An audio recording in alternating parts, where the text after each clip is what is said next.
You're being overly sensitive, Riley. Your mother loves you and only wants what's best. The words of my Aunt Victoria rang in my ears as I sat in the emergency room of Riverside Medical Center, cradling my swollen elbow against my chest. The throbbing pain shot up my arm with every heartbeat, but somehow the emotional anguish hurt even more. My name is Riley Thompson, and at 19 years old, I had become a master at defending my mother's tough love methods. But as I stared at my grotesquely twisted arm, I began to wonder if love was supposed to hurt this much.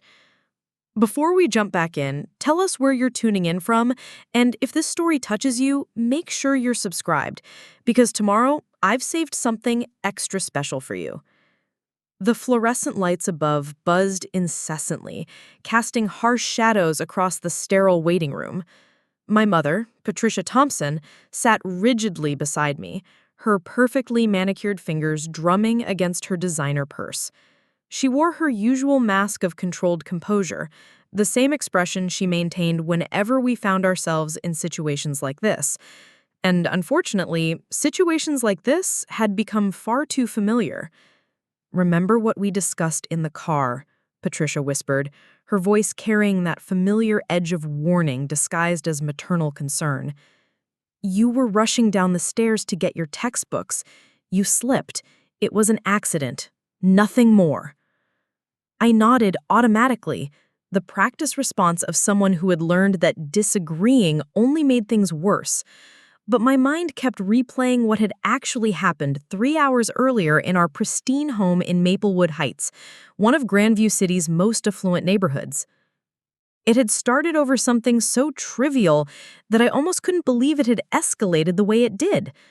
I was a sophomore at Grandview University studying psychology with dreams of becoming a counselor. I had been working on a research paper about family dynamics when I made the mistake of questioning one of my mother's parenting philosophies during our Sunday dinner conversation. "I've been reading about different approaches to conflict resolution," I said innocently, cutting into the perfectly prepared salmon on my plate. "It's fascinating how communication styles can really impact family relationships." The temperature in the dining room seemed to drop 10 degrees. Patricia's fork paused halfway to her mouth, and she fixed me with that look, the one that had terrified me since childhood, but that I had learned to rationalize as passion or high standards. "And what exactly are you implying, Riley?" Her voice was silk wrapped around steel. "Nothing specific, Mom. I just think it's interesting how some families handle disagreements with discussion rather than—" I trailed off, suddenly aware that I was venturing into dangerous territory. "Rather than what?" Patricia set down her fork with deliberate precision.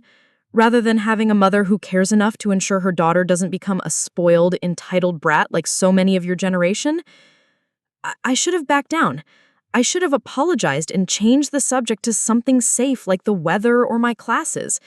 But something in me, maybe it was the research I'd been doing, maybe it was the stories my psychology professor had shared about healthy family communication, made me push forward. I just meant that maybe when there are conflicts, we could try talking through them instead of— Again, I hesitated, but Patricia's narrowing eyes demanded completion. Instead of the yelling and the physical corrections? The silence that followed was deafening.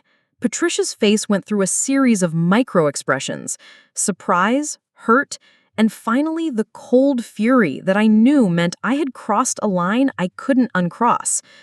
Physical corrections? Her voice was barely above a whisper, which somehow made it more terrifying than if she had screamed. "After everything I've sacrificed for you," Patricia continued, her voice rising incrementally with each word, "the private schools, the music lessons, the dance classes, the tutoring, I gave up my career prospects to focus on raising you properly. I've protected you from your father's family who would have filled your head with their lower-class values, and this is how you repay me? By psychoanalyzing me with some garbage you learned from a textbook? Mom, that's not what I meant." I started to stand, but she whirled around and pointed a perfectly manicured finger at me. "Sit down, I'm not finished." The authority in her voice was absolute. conditioned into me through 19 years of strict obedience training. I sank back into my chair, my heart racing, as I recognized the familiar pattern beginning to unfold. You want to talk about family dynamics, Riley?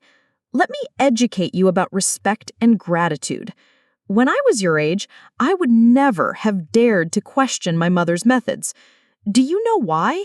Because I understood that everything she did was for my benefit, even when I couldn't see it at the time.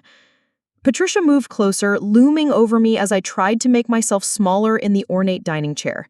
The chandelier above cast dramatic shadows across her face, making her expression even more intimidating.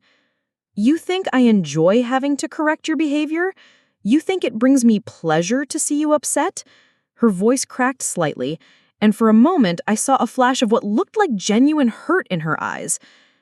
Everything I do is because I love you, because I refuse to let you become weak and entitled like so many young people today. This was the part that always confused me the most, the moments when Patricia seemed genuinely wounded by my perceived ingratitude. It made it impossible to maintain any anger or resentment, because how could I be upset with someone who was obviously suffering on my behalf? I know you love me, Mom, I said quietly, trying to de-escalate the situation. I wasn't trying to be disrespectful. I was just sharing something I learned in class. No, Patricia shook her head firmly. You were judging me. You were sitting in my home, eating food I prepared, surrounded by luxuries I provide, and you were judging my parenting methods based on some liberal professor's theories about gentle parenting or whatever nonsense they're teaching these days. She was working herself up now, her perfectly styled blonde hair beginning to come loose from its careful arrangement as she gestured more emphatically. Do you see how your classmates behave? Do you see how they dress, how they speak to their parents, how they handle adversity? They fall apart at the first sign of difficulty because their parents were too weak to prepare them for the real world. Is that what you want to become? No, of course not. Then stop questioning the methods that have made you successful. Stop biting the hand that feeds you, and stop bringing this psychological garbage into our home. I nodded, hoping that would be the end of it. Usually, once Patricia had made her point, she would calm down and we would return to our normal routine. Sometimes she would even apologize later, explaining that she only got so passionate because she cared so much about my future. But this time was different. This time, my questioning had touched something deeper, some core insecurity or fear that I hadn't recognized before. Actually, Patricia said, her voice taking on a different quality, calmer but somehow more menacing. I think you need a more concrete reminder of why respect is so important in this family. I felt my stomach drop. Mom, I understand. I'm sorry I brought it up. Can we just stand up? The command was delivered in the same tone she might use to tell me to pass the salt, but I knew better to ignore it. I stood slowly, my legs feeling unsteady beneath me. You want to analyze family dynamics? Let me give you something worth analyzing. She grabbed my upper arm, her fingers digging into the soft flesh with surprising strength. You're going to go upstairs and think about gratitude. Really, think about it. And when you come back down, you're going to apologize for disrespecting everything I've done for you. She began pulling me toward the staircase, her grip tightening when I tried to slow down. This was a familiar ritual, the forced isolation period where I was supposed to reflect on my mistakes and come back ready to be appropriately contrite. Mom, please, I already said I was sorry. Sorry isn't enough this time, Riley. You've crossed a line tonight, and lines have consequences. We reached the bottom of the staircase, and Patricia positioned herself behind me, one hand still gripping my arm while the other pressed against my lower back. Up, she commanded. I started climbing, but apparently not fast enough for her liking. The push came suddenly and with more force than I expected. My foot caught on the edge of the step, and I instinctively reached out to catch myself. That's when I heard a sickening pop, followed by an explosion of pain that made my vision blur. I crumpled on the stairs, clutching my elbow as waves of agony rolled up my arm. Through the haze of pain, I could hear Patricia's sharp intake of breath. Riley? Riley, get up. But I couldn't get up. Something was very wrong with my arm, and every time I tried to move it, the pain intensified to an almost unbearable degree.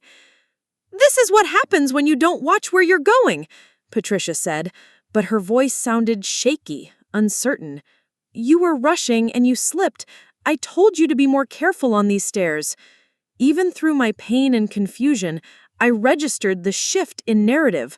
Already, the story was changing, the reality of what had happened being rewritten into something more palatable. The drive to the hospital had been surreal.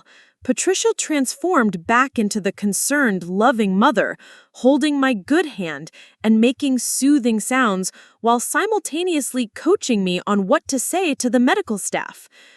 "Accidents happen," she repeated multiple times during the 20-minute drive. "You were hurrying to get your study materials and you missed a step. It's perfectly normal. These things happen to everyone." By the time we arrived at Riverside Medical Center, I almost believed her version of events myself. After all, I had been upset and distracted. Maybe I had been careless. Maybe this really was just an unfortunate accident that happened to occur during an argument. But sitting in the emergency room waiting area, surrounded by other patients with their own stories of injury and misfortune, I couldn't shake the feeling that normal families didn't have this many accidents. This was my fourth emergency room visit in 2 years, a concussion from falling down the same staircase, a sprained wrist from tripping in the kitchen, and severe bruising on my ribs from slipping in the bathroom. Each time, Patricia had been the perfect concerned parent, never leaving my side, asking all the right questions, providing clear and reasonable explanations for my injuries. And each time, I had backed up her story because what was the alternative? Suggesting that my mother, who provided for me, who had sacrificed for me, who clearly loved me, might be hurting me intentionally? The very idea seemed absurd, even to me, especially when everyone else in our lives constantly reinforced how lucky I was to have such a devoted mother. Patricia Thompson is an amazing parent. She's so involved in Riley's life, so protective, so dedicated. And it's true in a way. Patricia was involved in every aspect of my existence. She had opinions about my clothes, my friends, my academic choices, my career aspirations, even my thoughts and feelings. She protected me from influences she deemed harmful, which included most people outside our immediate social circle, and she was undeniably dedicated to shaping me into her vision of the perfect daughter. "The Thompson family has always been close," my Aunt Victoria would say whenever I occasionally expressed any frustration with Patricia's intensity. "Your mother just has high standards because she loves you. Family comes first, Riley. Always remember that." Family first. It was the Thompson family motto, repeated so often that it had become like white noise in the background of my life. It meant that loyalty to family superseded everything else: personal desires, outside relationships, even personal safety, apparently. "Mrs. Thompson? Riley Thompson?" A nurse in pale blue scrubs appeared at the entrance to the waiting area, clipboard in hand. "That's us," Patricia replied, helping me to my feet with gentle hands that bore no resemblance to the ones that had gripped my arm so tightly an hour earlier. As we followed the nurse through the maze of hospital corridors, I caught sight of my reflection in a window. I looked pale and young, much younger than my 19 years. My dark hair was disheveled, and my eyes held that slightly glazed look of someone in significant pain trying to hold it together. But more than that, I looked afraid. Not just of the physical pain, but of something deeper and more complex that I couldn't quite name. The nurse led us to a small examination room and instructed me to sit on the paper-covered table. "The doctor will be with you shortly," she said before disappearing back into the hallway. Alone with Patricia again, I felt the familiar weight of her expectations settling over me like a heavy blanket. "Remember," she said quietly, moving to stand beside the examination table, "you were hurrying to get your books and you missed the step. Simple as that. There's no need to mention our dinner conversation or anything else that might confuse the situation." I nodded, but something in her phrasing caught my attention. Confuse the situation, as if the truth was somehow more complicated than the lie, as if reality was the problem rather than what actually happened. "I love you, sweetheart," Patricia continued, reaching out to brush a strand of hair away from my face with surprising tenderness. "Everything I do is because I want the best for you. You know that, right?" "I know, Mom." And the terrible thing was, I did know that. I knew that Patricia loved me in her own complicated, intense way. I knew that she genuinely believed that her methods were necessary and beneficial. I knew that she would be devastated if anything happened to me. But I was also beginning to suspect that love and harm weren't mutually exclusive, and that realization was almost more frightening than the pain in my arm. A soft knock interrupted my thoughts, and the door opened to reveal a woman in her mid-40s wearing scrubs decorated with small cartoon animals. She had kind eyes behind wire-rimmed glasses and an air of competent calm that immediately put me at ease. "Hello, I'm Dr. Rachel Winters." She washed her hands at the small sink before turning to face us. "And you must be Riley. I understand you've had an accident with your elbow?" "Yes," Patricia responded before I could speak. She was hurrying to get her study materials and missed the step on our staircase. You know how these college students are, always in a hurry. Dr. Winters smiled politely, but directed her next question to me. "Can you tell me exactly what happened, Riley? In your own words." I glanced at Patricia, who gave me an encouraging nod, and repeated the story we had rehearsed. "I was going upstairs to get my textbooks, and I was in a hurry, and I missed the step and fell. I put my hand out to catch myself, and something went wrong with my elbow." "I see." Dr. Winters began gently examining my arm, her touch professional but careful. "Can you rate your pain on a scale of 1 to 10? Maybe an 8? I winced as she carefully manipulated my elbow. "Any numbness or tingling in your fingers?" "A little." "Any previous injuries to this arm?" Patricia answered again. "No, nothing significant. She's always been a bit clumsy, but this is the worst she's hurt herself." Dr. Winters nodded, making notes on her chart. "I'm going to order some x-rays so we can see exactly what's going on in there. Based on my examination, I suspect you may have a fracture, but we'll need the images to be sure." The next hour passed in a blur of waiting rooms, x-ray machines, and more waiting.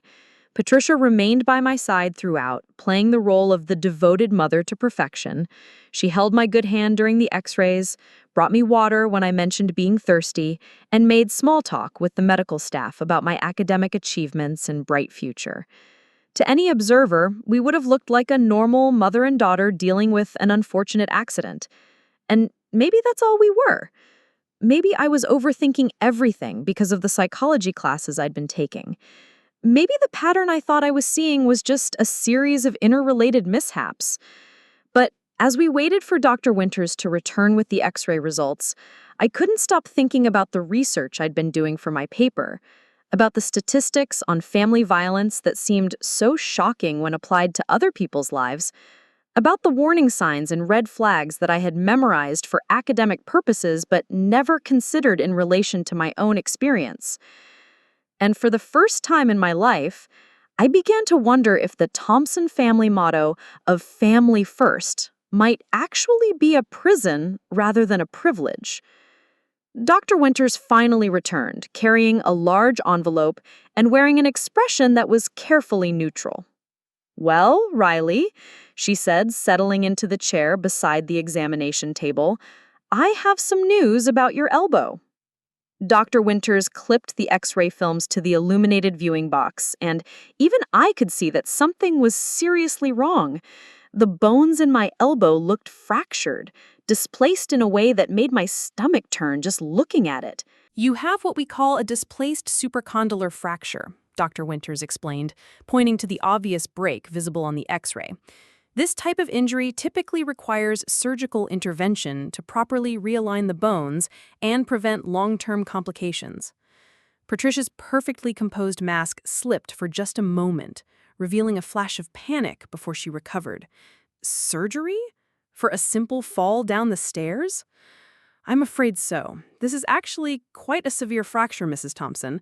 The force required to cause this type of displacement is significant. Dr. Winters paused, studying the X-rays more carefully. Riley, are you absolutely certain about how this happened?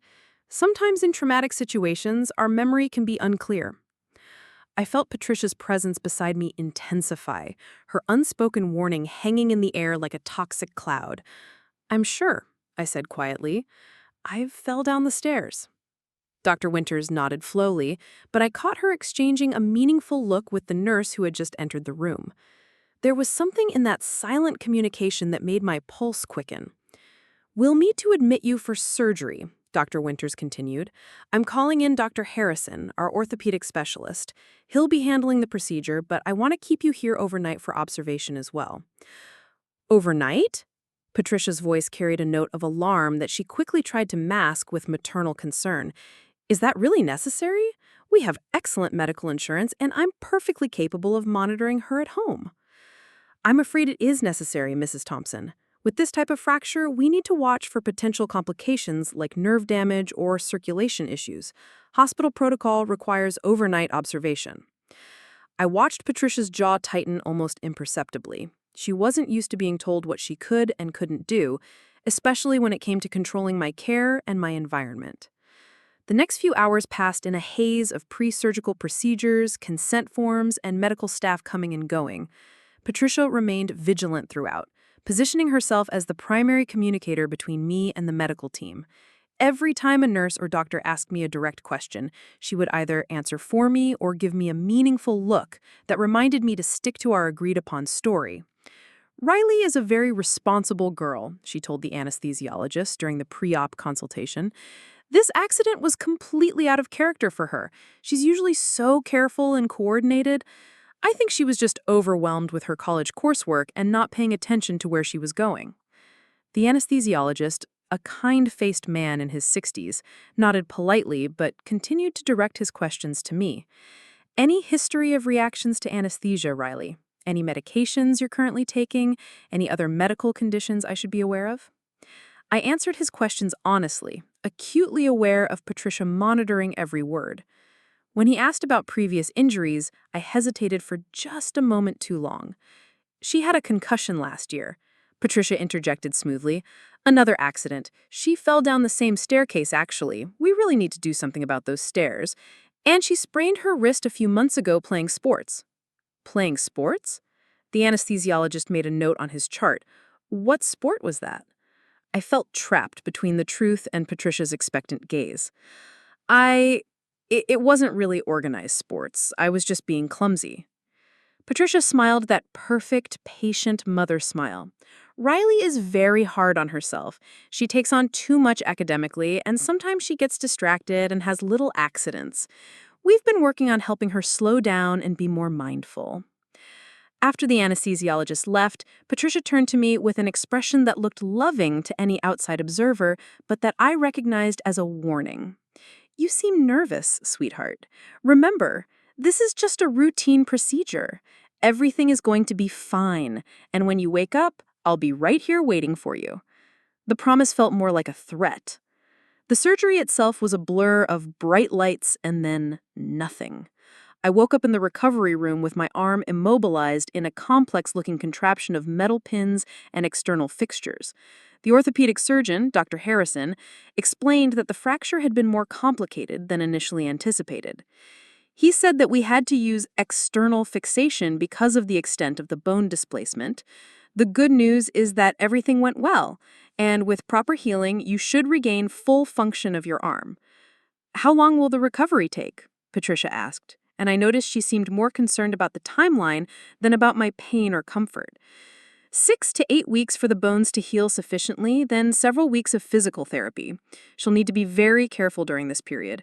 No strenuous activity, no heavy lifting, and absolutely no risk of re-injury. I saw something flicker across Patricia's face at the mention of my extended vulnerability and dependence. Over the next few hours, as I drifted in and out of consciousness in my hospital room, I became increasingly aware of the dynamics playing out around me. Patricia had positioned herself as my primary caregiver and spokesperson, fielding calls from concerned relatives and managing all communication with the medical staff. "Yes, she's doing well," I heard her saying into her phone during one of my more lucid moments.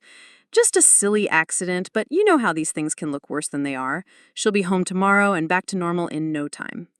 But I wasn't going to be back to normal. The external fixation device on my arm was bulky and uncomfortable, making even simple tasks difficult. I would be more dependent on Patricia than I had been since childhood, and the thought filled me with a dread I couldn't quite explain. My Aunt Victoria arrived that evening, bringing flowers and the kind of overwhelming concern that seemed to run in the Thompson family. "Oh, sweetheart," she said, rushing to my bedside and carefully avoiding my injured arm as she hugged me. "Patricia told me what happened. You really need to be more careful on those stairs." "I keep telling her that," Patricia said from her position in the corner chair, where she had been maintaining her vigil. "But you know how young people are. Always in a rush, always thinking they're invincible." Victoria nodded sympathetically. "When Patricia was your age, she was the same way. Always rushing around, always taking risks. It's a good thing she has such a devoted mother to look after her during her recovery." I listened to them discuss my carelessness and Patricia's dedication with growing unease. Their conversation painted a picture of a relationship that sounded loving and normal, but something about it felt performative, like they were reciting lines from a script rather than expressing genuine emotions. "The important thing is that you're going to be fine," Victoria continued, patting my good hand, "and you'll have your mother to take care of you. Family takes care of family, right? That's what we do." There it was, again, the Thompson family motto that seemed to justify any level of control or interference in the name of love and protection. Later that evening, after visiting hours had ended and Patricia had reluctantly gone home to freshen up and get some rest, I found myself alone for the first time since the accident. The hospital room was quiet, except for the gentle beeping of monitoring equipment and the distant sounds of nurses making their rounds. For the first time in hours, I allowed myself to really think about what had happened, not the sanitized version that Patricia had constructed, but the actual sequence of events that had led to my injury. I remembered the conversation at dinner, my tentative questions about family communication styles, Patricia's escalating anger, and the deliberate force behind the push that had sent me tumbling. I remembered the sound of my bones breaking and Patricia's immediate shift into damage control mode. But even as I replayed these memories, I found myself questioning their reliability. Had Patricia really pushed me as hard as I remember? Or had I been off balance from the emotional intensity of our argument? Was I projecting malicious intent onto what might have been an accidental contact during a moment of heated discussion? The uncertainty was almost worse than the pain. At least physical pain had a clear source and could be treated with medication. This psychological confusion felt like quicksand. The more I struggled to understand what was real, the deeper I seemed to sink into doubt and self-recrimination. A soft knock on my door interrupted my spiraling thoughts. A nurse I hadn't seen before entered carrying a small paper cup of pills and a gentle smile. "I'm Amanda Walsh," she said, introducing herself, as she checked my IV and monitored my vital signs. "I'm the night shift orthopedic nurse, and I'll be taking care of you until morning." There was something immediately comforting about Amanda's presence.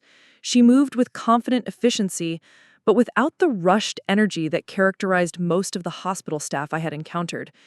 She appeared to be in her early 50s, with graying hair pulled back in a practical ponytail and eyes that seemed to see more than they let on. "How are you feeling, Riley?" she asked, adjusting my pillows to make me more comfortable.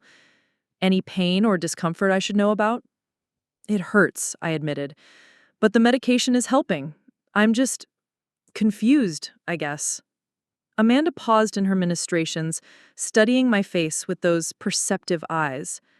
"Confused about what?" "Everything. The surgery, the recovery process, what comes next." I hesitated, then added, "My mother has been handling most of the communication with the doctors, and I feel like I don't really understand what's happening to me." "That's understandable," Amanda said, pulling up a chair beside my bed. "This is your body and your recovery, though. You have every right to understand your medical situation completely. What would you like to know?" For the next 20 minutes, Amanda patiently explained every aspect of my injury and treatment in terms I could understand. She showed me how to read my x-rays, explained the purpose of each component of my external fixation device, and outlined what my recovery process would realistically look like. "The most important thing during your healing period is to avoid any additional trauma to the area. Even a minor bump or fall could set back your recovery significantly or cause permanent damage." "My mother said I'll be back to normal in no time," I said, repeating Patricia's confident assertion. Amanda's expression grew more serious. "Riley, I want you to understand something. This was a significant injury, and your recovery is going to require patience and careful protection of your arm. Anyone who minimizes the seriousness of what you're dealing with isn't doing you any favors." There was something in her tone that made me look at her more closely. She was choosing her words carefully, but I sensed there was more she wanted to say. "Can I ask you something?" I said impulsively. "In your experience, is it normal for someone my age to have this many accidents? The concussion, the sprained wrist, now this?" Amanda was quiet for a long moment, and I could see her weighing her response carefully. "What do you think, Riley? Does it seem normal to you?" The question hit me like a physical blow. No one had ever asked me what I thought about my own pattern of injuries. Every doctor, every nurse, every family member had accepted Patricia's explanations without question, never once suggesting that I might have insights into my own experiences. I don't know," I stammered. "Everyone says I'm just clumsy, that I need to be more careful. My family says some people are just accident-prone." Some people are, Amanda agreed, but in my 25 years as an orthopedic nurse, I've learned to recognize patterns, and I've learned to listen when something doesn't feel right. She leaned forward slightly, her voice gentle but serious. "Riley, what I'm about to tell you is important. Your elbow fracture, the type and severity of injury you sustained, it's not consistent with a simple fall downstairs. The force required to cause this kind of displacement typically comes from a direct blow or a fall from a significant height." My heart began racing. "What are you saying?" "I'm saying that your injury tells a story, and that story doesn't match the explanation you've given. I'm not accusing anyone of anything, but I want you to know that if there's more to what happened, there are people here who can help you." The room seemed to spin around me. Everything I had been questioning, all the doubts I had been suppressing, suddenly crystallized into a terrifying clarity. I can't," I started to say, but the words stuck in my throat. Amanda reached out and gently touched my good hand. "You don't have to say anything right now, but I want you to know that you're safe here, and if you ever want to talk about anything, I'm here to listen." As she prepared to leave for her next patient rounds, she paused at the door. "Riley," she said softly, "sometimes the people who claim to love us the most are the ones who hurt us the deepest. And sometimes the hardest truth to accept is that love and harm can exist in the same relationship." After she left, I lay in the darkness staring at the ceiling, her words echoing in my mind like a broken record, each repetition making me more aware of the weight they carried. When dawn finally broke through the hospital room window, I felt like I was seeing the world through different eyes, eyes that were no longer clouded by years of carefully constructed explanations and justifications.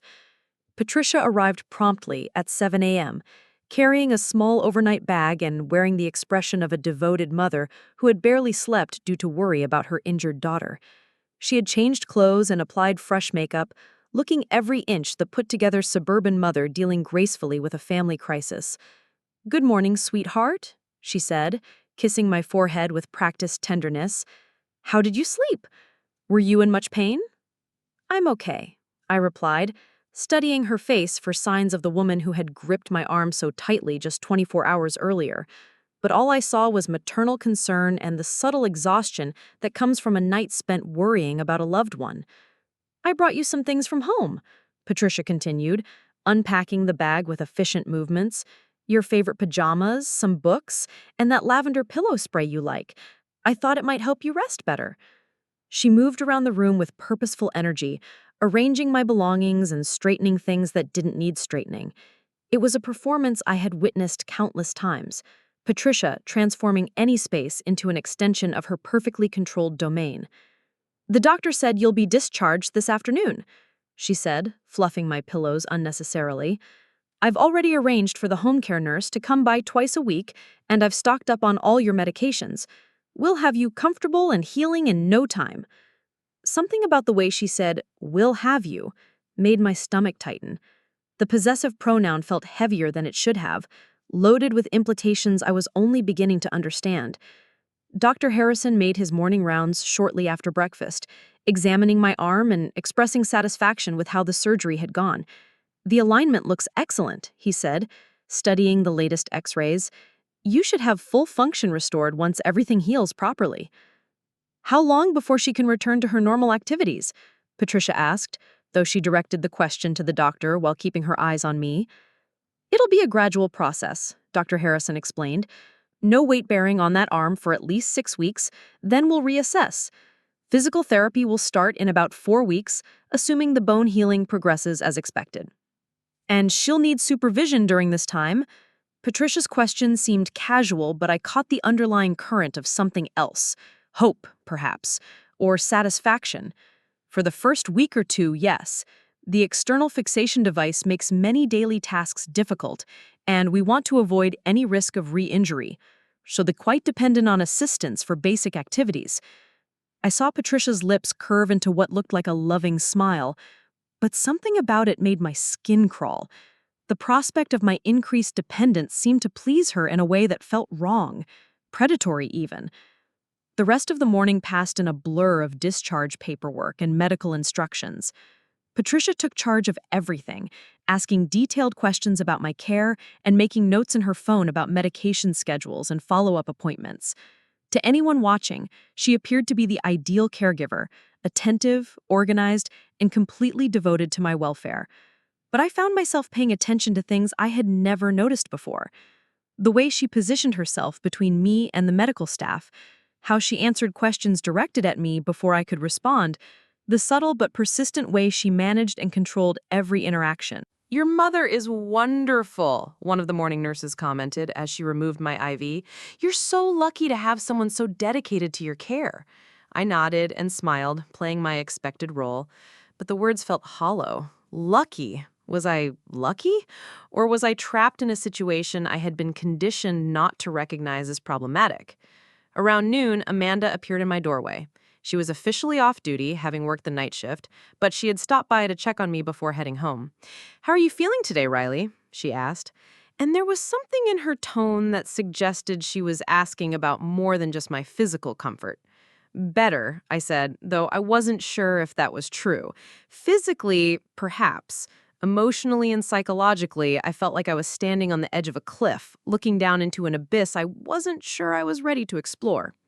Patricia looked up from her phone where she had been responding to messages from concerned relatives. "Riley had a good night," she said pleasantly. "The nursing staff took excellent care of her." "I'm glad to hear that," Amanda replied, but she was looking at me, not Patricia. "Riley, could I speak with you privately for a moment? I have some additional instructions about caring for your external fixation device." Patricia immediately set down her phone. "Oh, I should hear this too. I'll be managing her care at home, so any instructions should really be directed to me. Of course, Amanda said smoothly, but hospital policy requires that we give instructions directly to the patient first, then include the caregiver. It's a liability issue. It'll just take a few minutes. I could see Patricia weighing her options. She clearly didn't want to leave me alone with Amanda, but she also couldn't argue with hospital policy without seeming unreasonable. I'll just step out to make a quick phone call, she said finally. I need to confirm the home care nurse schedule anyway. After Patricia left, Amanda closed the door and pulled a chair close to my bed. The casual pretense dropped from her expression, replaced by serious concern. Riley, I've been thinking about our conversation last night, and I've been looking at your medical records. My heart rate immediately accelerated. My medical records? I pulled your file from previous visits to this hospital. The concussion from 8 months ago, the sprained wrist from 3 months ago. I also made some calls to other hospitals in the area. I felt like the air was being sucked out of the room. What did you find? Amanda leaned forward, her voice gentle but urgent. Riley, in my professional experience, this pattern is not consistent with normal accidents.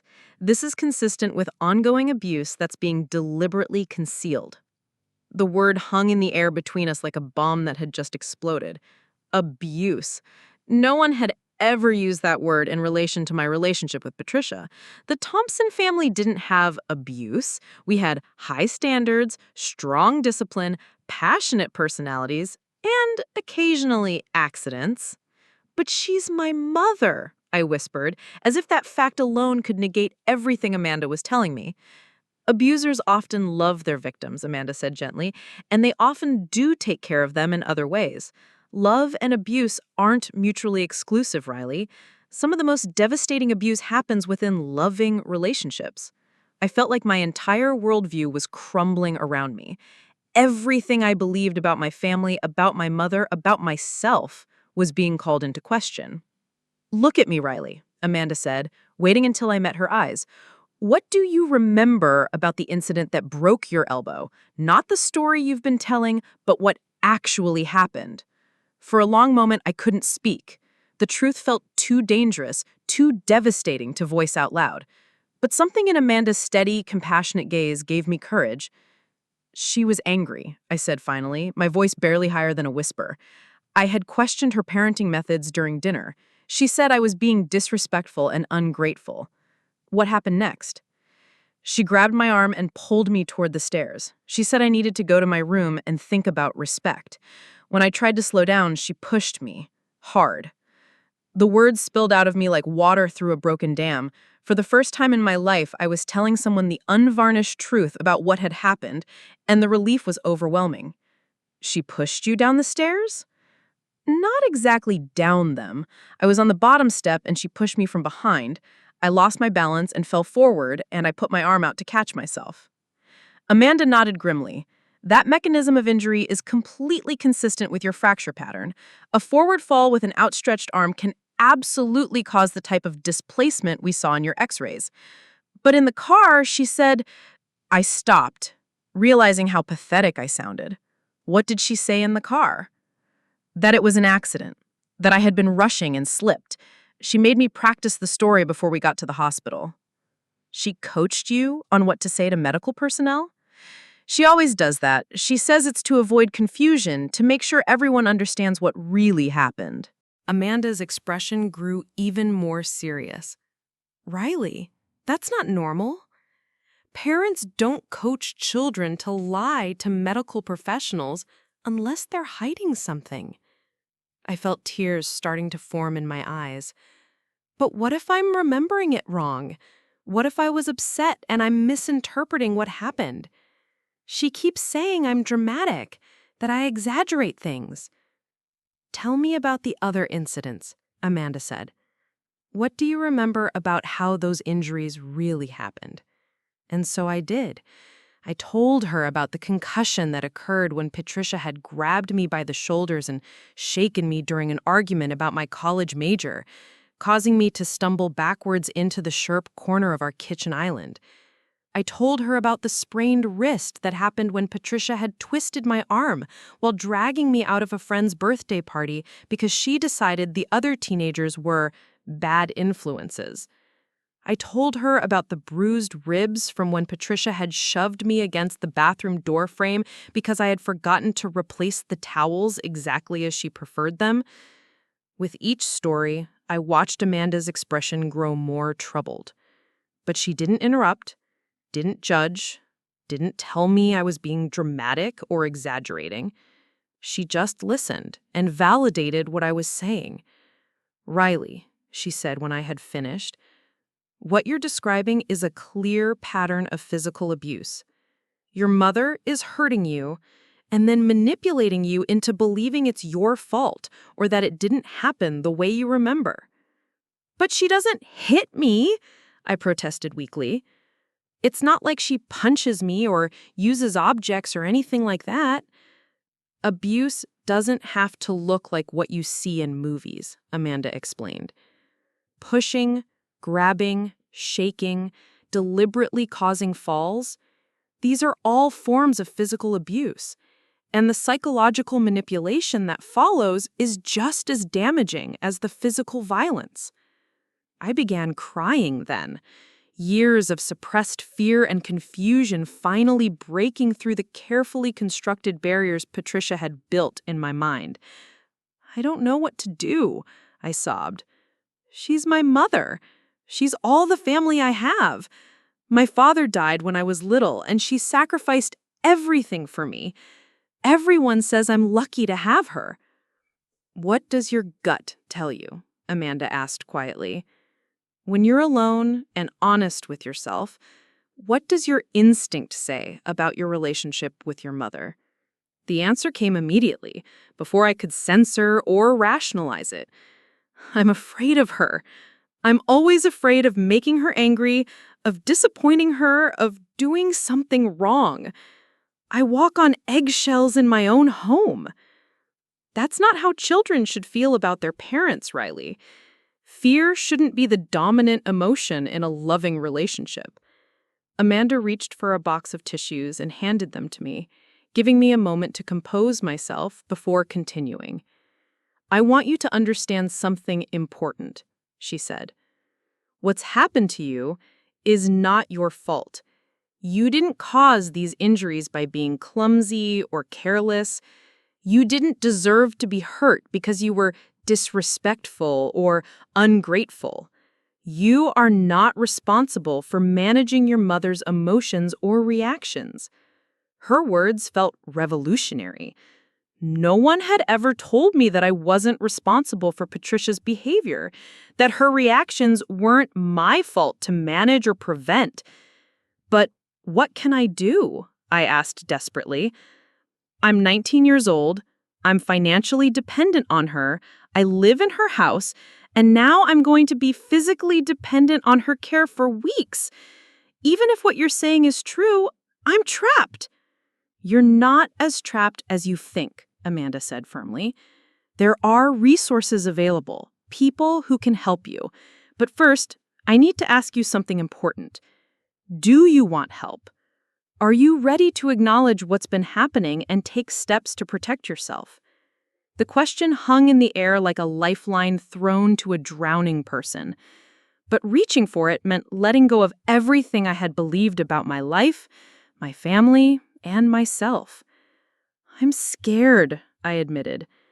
"Of course you are. This is terrifying. But Riley, you've already taken the hardest step by acknowledging the truth. Everything else we can figure out together." "We?" "I'm going to help you," Amanda said simply. "It's not just my job, it's my moral obligation. But more than that, I've seen too many young people in situations like yours who didn't get help when they needed it. I'm not going to let that happen to you." She pulled out her phone and showed me a contact screen. "This is Detective Sarah Morrison. She specializes in domestic violence cases, and she's helped numerous young adults in situations similar to yours. She's also the one who helped me understand the pattern in your medical records." "You already called the police?" I felt a surge of panic. I called to consult about the pattern of injuries, yes, but nothing official has been reported yet. That's your decision to make, Riley. I won't do anything without your consent. What would happen if I reported it? There would be an investigation.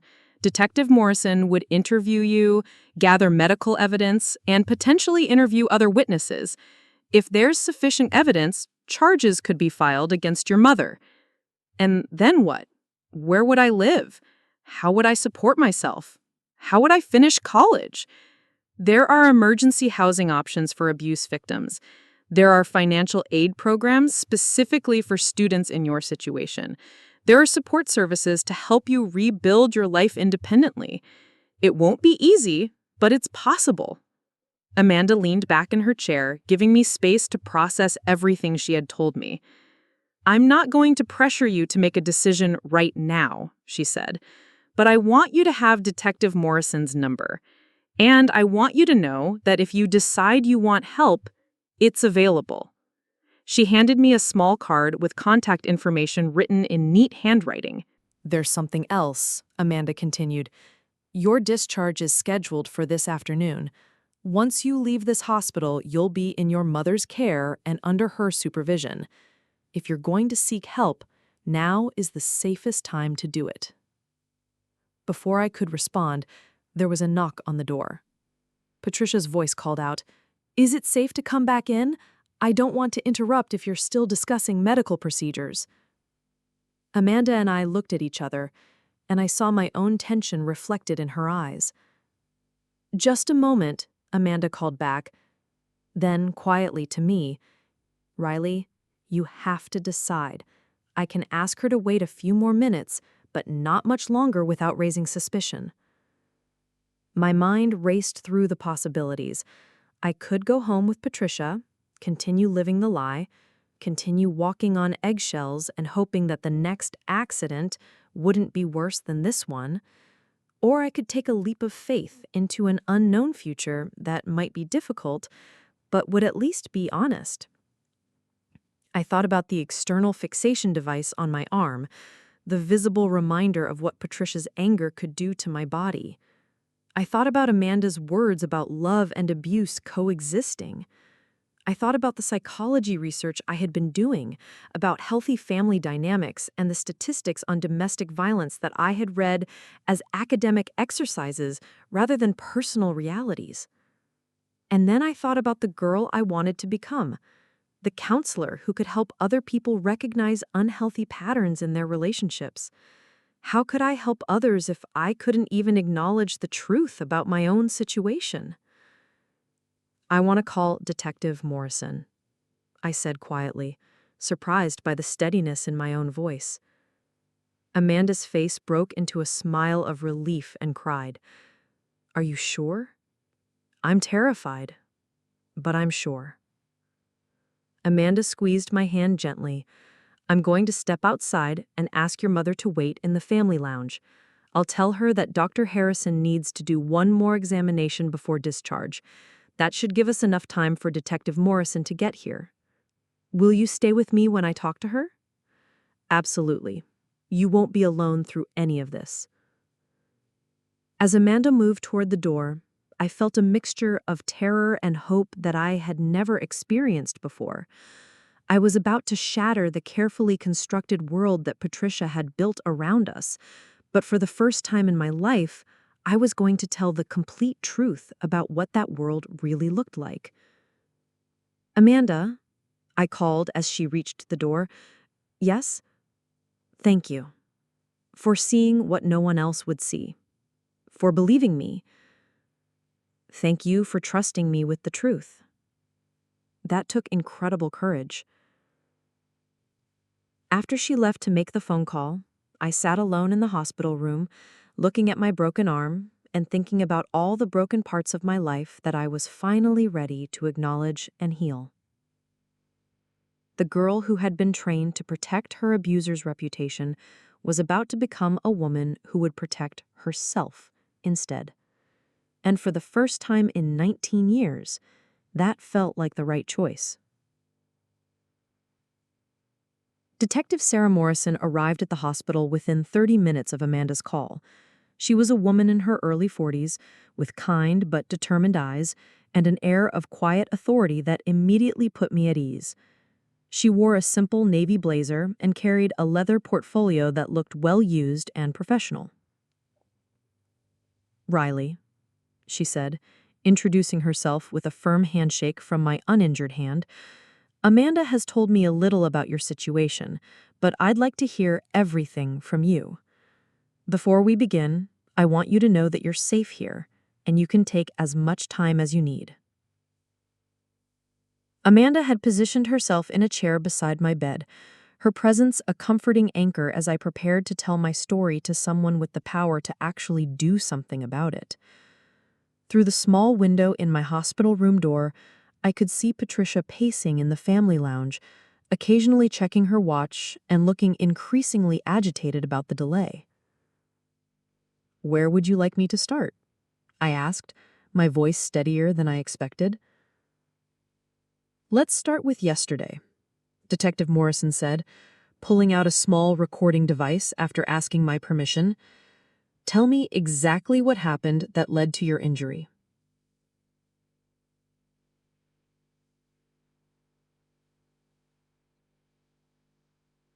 The reality of my situation hit me like a physical blow.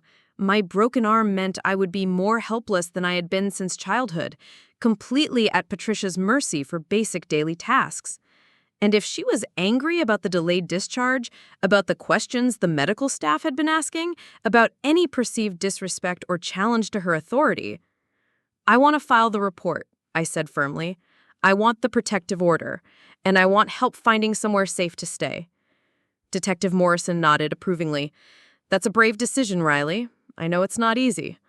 What about my college courses? My things at home? My future?" The practical realities were starting to sink in, and the magnitude of what I was choosing felt overwhelming. "We'll address all of that," she assured me. "There are resources available. Victim services can help with emergency housing, financial assistance, and even academic accommodations. You're not going to fall through the cracks." "How long will all this take?" "The emergency protective order can be issued today.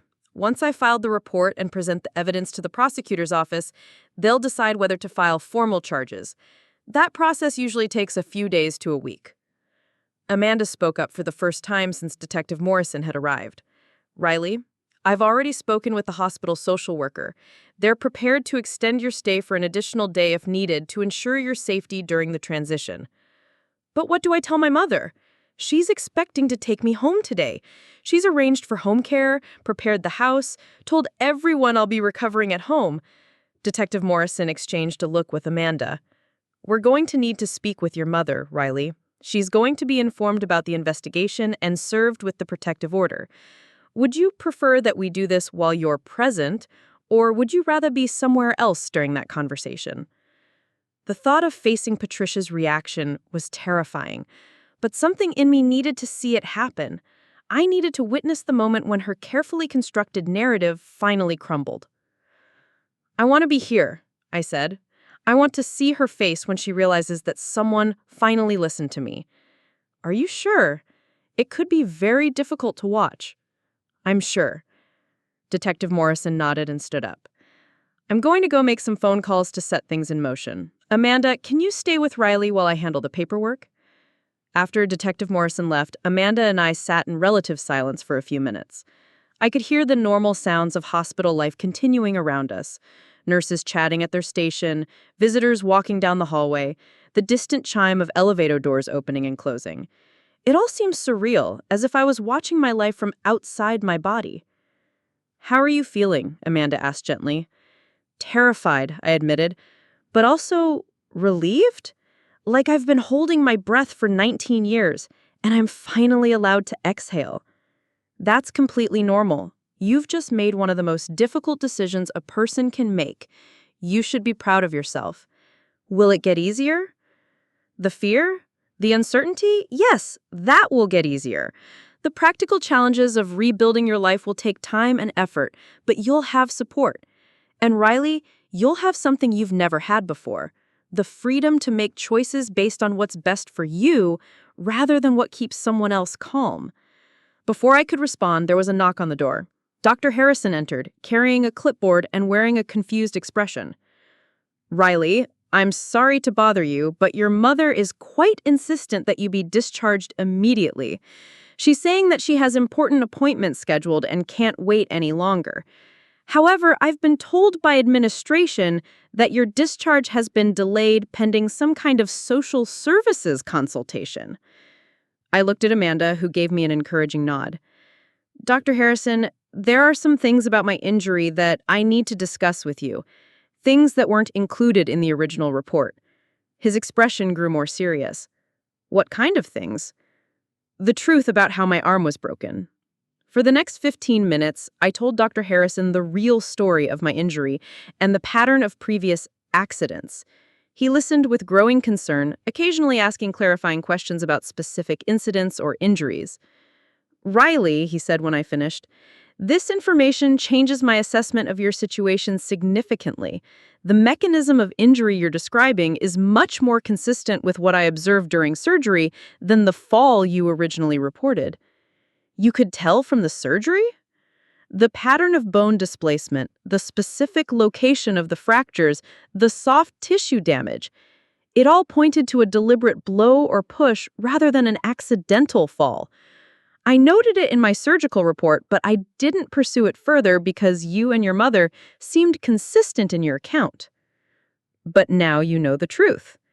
"Yes, and I need to update your medical records accordingly. This will become part of the evidence in any legal proceedings." Dr. Harrison made notes in my chart, then looked up with a grave expression. "Riley, I want you to know that I'm sorry we didn't ask more questions initially.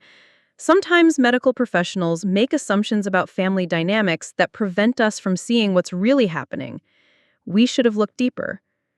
"It's not your fault," I said. "She's very good at making everything seem normal. That doesn't excuse our failure to protect you, but I'm glad you found the courage to speak up now." Detective Morrison returned about an hour later, accompanied by a woman she introduced as Jennifer Walsh from Victim Services and a hospital security officer. The sight of the security officer made my stomach clench with anxiety. "Everything is in motion," Detective Morrison reported. "The emergency protective order has been approved and issued. Jennifer is here to discuss housing options and support services. And I'm ready to speak with your mother." "What exactly will you tell her?" I asked. "I'll inform her that you've reported incidents of domestic violence, that an investigation is being opened, and that she's being served with a protective order requiring her to stay away from you. I'll also let her know that any attempt to contact you directly or through third parties will result in her arrest." "She's going to be furious." "Probably, but that's not your responsibility to manage anymore, Riley. Her emotions and reactions are hers to deal with." Jennifer Walsh, the Victim Services Coordinator, sat down beside my bed and opened a folder full of information. "Riley, I know this is overwhelming, but I want to walk you through your options," she said. "For immediate housing, we have a transitional facility specifically for young adults who are survivors of domestic violence. It's a safe, supervised environment where you can stay while you figure out your next steps." "For how long?" "Up to 90 days initially, with possible extensions if needed. During that time, we'll help you apply for emergency financial aid, work with your college to arrange academic accommodations, and help you develop a long-term housing plan." "What about my things, my clothes, my textbooks, my laptop?" "We can arrange for a police escort to retrieve your essential belongings from your mother's house. It will have to be done when she's not present, and it will need to happen fairly quickly before she has a chance to destroy or hide anything." Detective Morrison checked her watch. "If we're going to do this today, we should move forward. Your mother has been waiting for over an hour, and she's becoming increasingly agitated." I took a deep breath, steeling myself for what was about to happen. "Okay, I'm ready." "Remember," Amanda said, squeezing my good hand, "whatever her reaction is, it's not about you. It's about her losing control, and people like your mother don't handle that well." Detective Morrison left to collect Patricia from the family lounge. Through my closed door, I could hear Patricia's voice in the hallway, pitched higher than usual with stress and irritation. I don't understand why this is taking so long, she was saying. I have appointments to reschedule, arrangements to modify. Riley needs to be home where I can properly care for her. When she entered my room and saw the assembled group of people, Patricia's expression shifted through several emotions in rapid succession: confusion, suspicion, and finally a carefully controlled mask of polite concern. "I'm sorry," she said, looking around the room. "Is there some kind of problem? I was told that Riley's discharge was delayed for additional medical consultations, but this seems like more than a medical consultation." Detective Morrison stepped forward, her badge clearly visible. "Mrs. Thompson, I'm Detective Sarah Morrison with the Grandview City Police Department. I need to speak with you about your daughter's injuries." Patricia's eyes flickered to me, then back to Detective Morrison. I watched her mentally adjusting, calibrating her response to this unexpected development. "Of course," she said smoothly. "I'm happy to clarify anything about Riley's accident. As I explained to the medical staff, she was rushing to get her textbooks and she slipped on our staircase. It was a terrible accident, but thankfully the surgery went well and she'll make a full recovery." "Mrs. Thompson, your daughter has provided a different account of how her injury occurred." The temperature in the room seemed to drop 10 degrees. Patricia's gaze snapped to me, and for just a moment her careful mask slipped, revealing something cold and dangerous underneath. "I'm sorry?" she said, still controlled but with an edge of steel. "A different account?" Riley was obviously traumatized by the fall and the pain. Sometimes trauma can affect memory, can't it? I think it's understandable that she might be confused about exactly what happened. "Riley has reported that you pushed her, causing her to fall and break her arm. She's also reported a pattern of similar incidents over the past 2 years." Patricia's face went through a series of micro-expressions: shock, hurt, anger, and finally a wounded maternal dignity that was almost convincing. That's absolutely absurd," she said, looking around the room as if seeking allies. "I would never hurt my daughter. Everything I do is for her benefit. Detective, surely you can see that Riley is confused, perhaps influenced by medication or psychological stress." She turned to me, her voice taking on a pleading quality. "Sweetheart, you know I love you. You know I would never deliberately hurt you. Why are you saying these things?" For a moment, looking at Patricia's pained expression and hearing the genuine hurt in her voice, I felt the familiar tug of guilt and confusion. She looked like a mother whose child had just broken her heart with false accusations. She looked like a victim of my betrayal. But then I remembered Amanda's words about abusers often genuinely loving their victims. I remembered the research I had done about manipulation tactics, and I remembered the sound of my bones breaking. "Because it's the truth, Mom, and I can't keep pretending it isn't." Patricia's mask slipped completely then, revealing the cold fury I knew so well. "You ungrateful little—" she started, then caught herself, glancing around at the assembled professionals. "You have no idea what you're doing, Riley. No idea what you're throwing away. After everything I've sacrificed for you, this is how you repay me?" Detective Morrison stepped between Patricia and my bed. "Mrs. Thompson, I'm serving you with an emergency protective order. You are required to stay at least 500 feet away from your daughter. You cannot contact her directly or through third parties. You cannot go to her workplace or school. Violation of this order will result in immediate arrest." Patricia stared at the papers in shock. "This is ridiculous. She's my daughter. I have rights." "Your rights do not include the right to physically harm your child," Detective Morrison said firmly. "An investigation is being opened into charges of domestic violence and assault.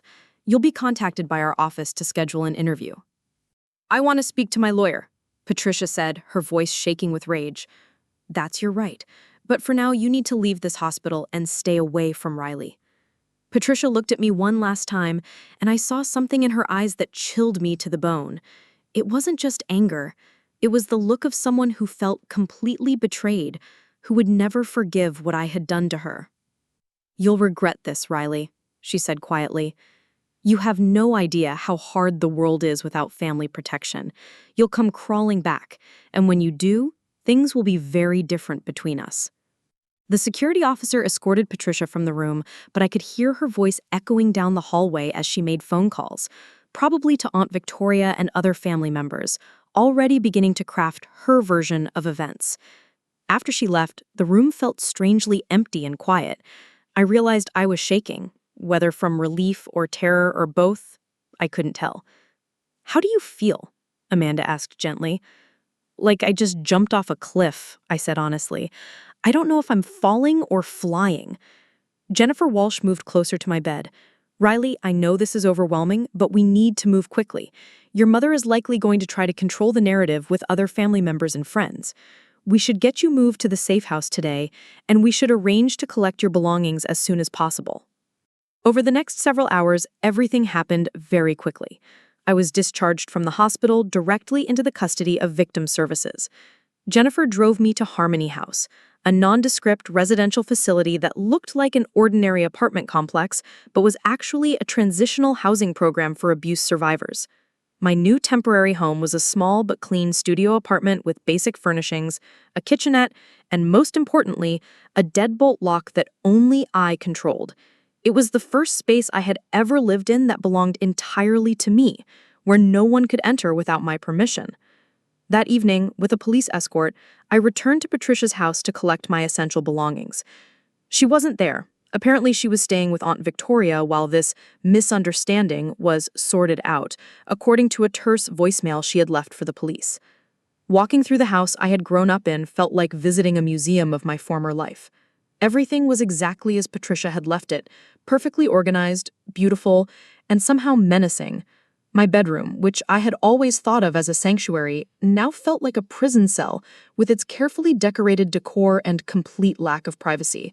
I packed quickly, taking only what I absolutely needed: clothes, textbooks, my laptop, and a few personal items that held genuine meaning for me. As I moved through the house, I found myself seeing things I had never noticed before. The way my bedroom door didn't have a lock, the way Patricia's room was positioned so she could monitor movement throughout the house, the way my personal space had been gradually minimized over the years until I lived more like a guest than a resident. Detective Morrison found me standing in the kitchen, staring at the staircase where everything had changed just 2 days earlier. "How are you holding up?" she asked. "It's strange. This place looks exactly the same, but it feels completely different, like I'm seeing it clearly for the first time." That's normal. When we start questioning one aspect of our reality, it often changes how we see everything else. "Have you heard from my mother?" "She's retained a lawyer, as expected. The prosecutor's office will review the evidence and decide whether to file formal charges. That process usually takes about a week." "What happens if they don't file charges?" "The protective order remains in effect regardless. And Riley, even if the criminal case doesn't move forward, that doesn't mean what happened to you wasn't real or wasn't wrong. Sometimes the legal system can't address every injustice, but that doesn't invalidate your experience." 3 weeks later, I sat in a victim advocate's office reviewing my case file. The prosecutor had decided to file charges of domestic violence and assault against Patricia. She had pled not guilty and was maintaining her innocence, claiming that I was a troubled young woman who had fabricated the allegations for attention. The story had spread through our social circle like wildfire. Aunt Victoria had called me repeatedly, despite the protective order, leaving voicemails that ranged from concerned to hostile. Some family friends had reached out to express support, while others had made it clear they believed Patricia's version of events. "Family doesn't do this to family," Aunt Victoria had said in one particularly painful voicemail. "Whatever problems you and your mother have, you handle them privately. You don't destroy someone's reputation and livelihood over family disagreements." But I was learning that real family, the kind worth having, doesn't require you to protect them from the consequences of their own actions. Real family doesn't ask you to sacrifice your safety for their reputation. My arm was healing well. The external fixation device had been removed the week before, and I was making good progress in physical therapy. More importantly, I was making progress in counseling. Through therapy, I was beginning to understand the psychological dynamics that had kept me trapped for so long. Abusers often convince their victims that love requires absolute loyalty. They make you believe that questioning them means you don't love them, that protecting yourself means you're betraying them. But she did love me. I had protested in one of our early sessions. I know she loved me. Love and abuse can coexist, Dr. Rodriguez had said, echoing Amanda's words. But love should never require you to accept harm. Healthy love wants you to be safe, to grow, to become your own person. What you experienced was possessive control, disguised as love. I was enrolled in online classes for the semester, allowing me to continue my education while adjusting to my new life. The university had been incredibly supportive, providing academic accommodations and connecting me with financial aid resources for students in crisis situations. Amanda had become an unexpected friend and mentor. She checked on me regularly, celebrating small victories and providing encouragement during difficult moments. She had also connected me with other young people who had survived family abuse, creating a support network of people who understood my experience without judgment. The bravest thing you can do, Amanda had told me recently, is to break a cycle that has probably existed in your family for generations. Your children, if you choose to have them, will never know what it feels like to walk on eggshells in their own home. 6 months after that day in the hospital, I stood in a courtroom as Patricia was sentenced to 18 months in prison, followed by mandatory anger management counseling and supervised probation. She had been found guilty on all charges, despite her lawyer's attempts to portray me as an unstable young woman seeking attention. Throughout the trial, Patricia had maintained her dignity and composure, playing the role of the wrongfully accused mother to perfection. Even some of the jurors seemed conflicted about convicting someone who appeared so loving and devoted. But the medical evidence had been overwhelming. Dr. Harrison's testimony about the surgical findings, combined with the pattern of injuries across multiple hospitals, painted a clear picture of deliberate abuse disguised as accidents. In her victim impact statement, which I had agonized over for weeks, I had written, "My mother taught me that love meant sacrifice, that family loyalty was more important than personal safety, and that questioning authority was the highest form of disrespect. It took me 19 years to learn that real love doesn't break bones. Real family doesn't require silence about abuse, and that the greatest respect I can show myself is to tell the truth about what happened to me." After the sentencing, Patricia was led away in handcuffs. She looked back at me once, and I saw in her eyes not remorse or understanding, but a cold fury that suggested she still believed she was the victim in this situation. But her opinion no longer had the power to define my reality. I was now living in my own apartment, working part-time at a local counseling center while finishing my degree. I had been accepted into a graduate program in family therapy with a specialty focus on domestic violence intervention. My plan was to become the kind of counselor who could recognize the signs that other people had missed in my situation. Last week, I had received a letter from a young woman named Jessica, who had read about my case in the local newspaper. She was 18 years old and living with a stepfather who had been disciplining her with increasing violence. She wanted to know how to get help. I called Amanda immediately, and together we connected Jessica with the resources she needed to escape her situation safely.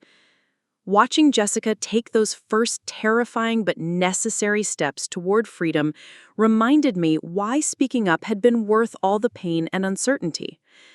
People sometimes ask me if I regret reporting my mother, if I miss having a family, if I think there might have been another way to resolve our problems. The answer is complicated.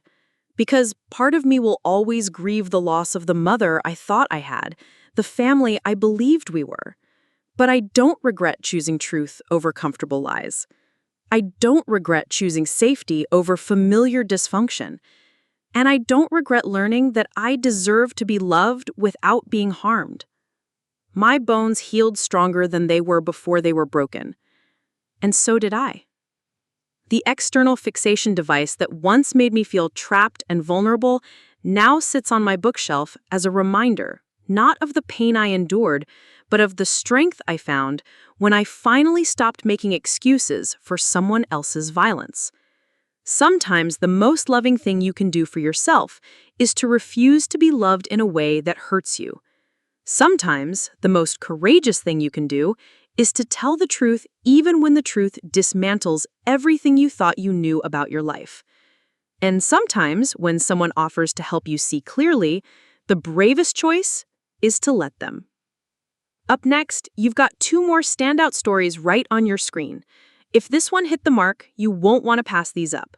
Just click and check them out. And don't forget to like, subscribe, and turn on the notification bell so you don't miss any upload from us.